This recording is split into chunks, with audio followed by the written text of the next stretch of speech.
Hey guys, what is up? It's Laura here, back with another video. So today's video is going to be my response to the whole James Charles, Trisha Paytas, Charli D'Amelio situation.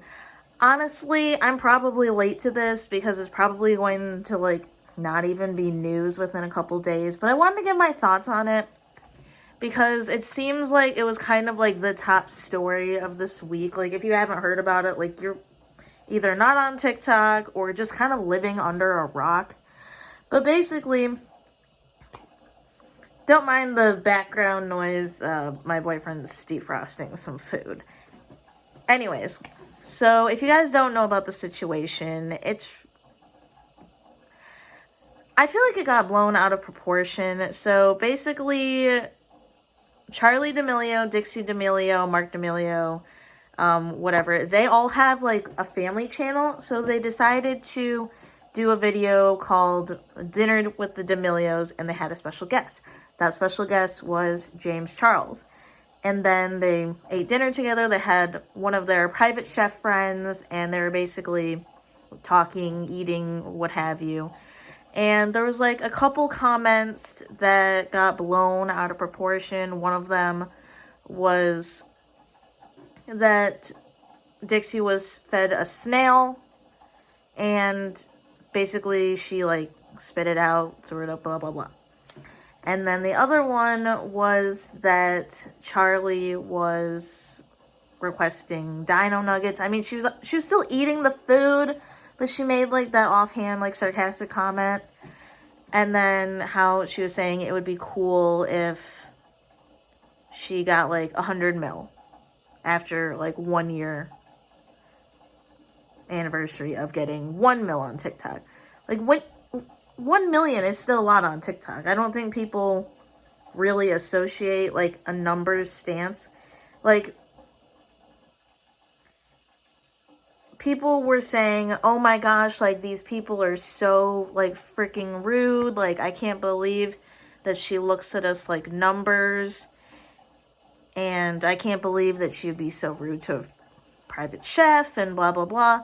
And it ended up being like probably what I would consider to be almost as bad as from a numbers stance, I would say, the situation that happened. I want to say it was almost 2 years ago with James Charles, Tati, and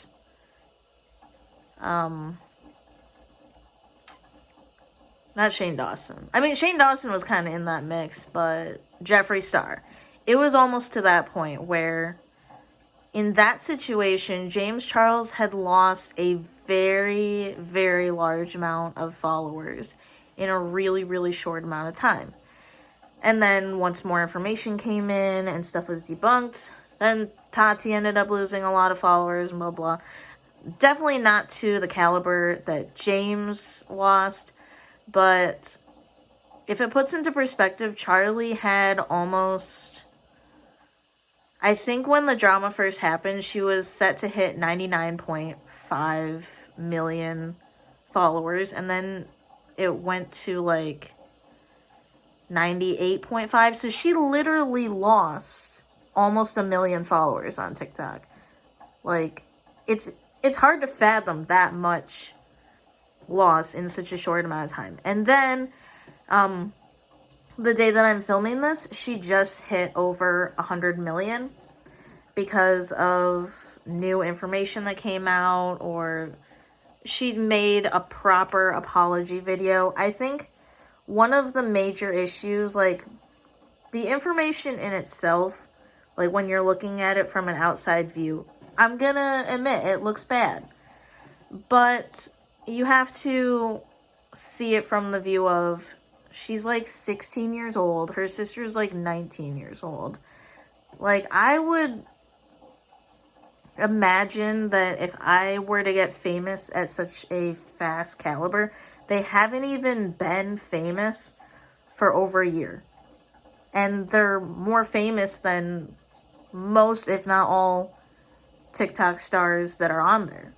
Like, they have freaking deals with Hollister and Crest. Like, I would almost say the D'Amelios are to the celebrity caliber of like almost a regular celebrity. So to be put in such a large position, I mean, they're gonna say shit that's gonna be stupid sometimes. Like, they're growing, they're not, you know, everyone makes mistakes, and I think that the things that they were saying were, to an extent, taken out of context. I think if it was worded a little bit differently with how Charli was saying it, like, oh my gosh, wouldn't it be so cool if, like, I hit 100 million by the time, it's been a year. And that instead of the way that she put it, I feel like that's the problem. Like, it's not even really what she said, it's kind of like the way that she said it.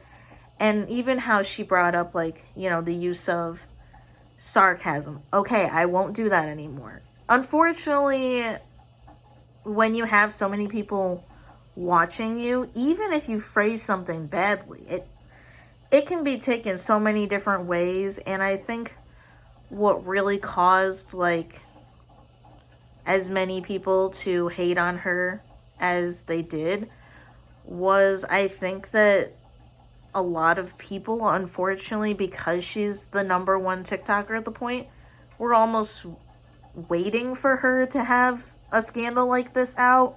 And it didn't help that people as big as, like, Trisha Paytas, which she's already a pretty problematic person, were saying things. And it really gets into that crowd mentality of, if you have a bunch of people, like, saying, oh, this person's, like, so ungrateful, I can't believe she got such a big head, blah, blah, blah, and you have a bunch of other people saying the same thing, even if, like, her friends or other people didn't think that, or say they know her on a personal level and they know what she's like, they didn't want to speak out because, unfortunately, cancel culture is to the point where if you insert yourself into the situation and say, oh my gosh, like, I really think that it was just a misunderstanding.